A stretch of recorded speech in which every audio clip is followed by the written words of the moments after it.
Sporta ziņa izskaņā par Latvijas lakrosa izlasi, kas sākus nopietni gatavošanos Eiropas čempionātam.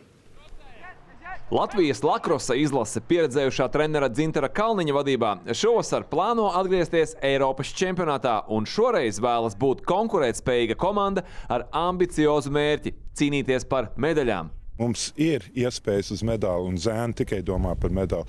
Mēs tikpat labi varētu dabūt 12, 15. vietu, bet ir iespējas. Pagājušajā reizē pasaules čempioni mēs bijām trešie visrezultatīvākie no 39 komandām. Mums ir ļoti spēcīgs uzbrukums.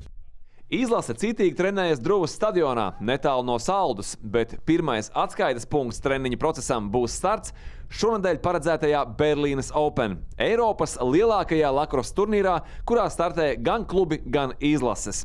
Pagājušo gadu latvieši Berlīnē ierindojās 2. vietā. Mums ir viens mērķis, ka uzvarēt to turnīru. Pagājušajā gadā mēs bijām finālā, kur mēs zaudējām Čehu komandai, un šogad mums jāuzvar turnīrs. Latvijas izlasi pēdējos gados ir papildinājuši vairāki Ziemeļamerikā dzīvojošie tautieši, un arī viņi ir atbraukuši uz treniņu nometni Druvā.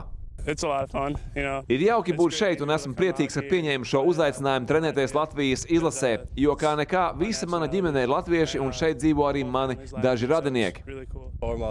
Varu teikt to pašu. Esmu gandarīts, ka varu šeit trenēties un spēlēt lakrosu kopā ar foršiem čaļiem, bet pārstāvēt Latviju vienmēr man ir liels gods. Uz turnīru Berlīnē Latvijas izlase dosies trešdienas vakarā, bet Eiropas čempionāts Ungārijā notiks jūlija beigās un augusta sākumā.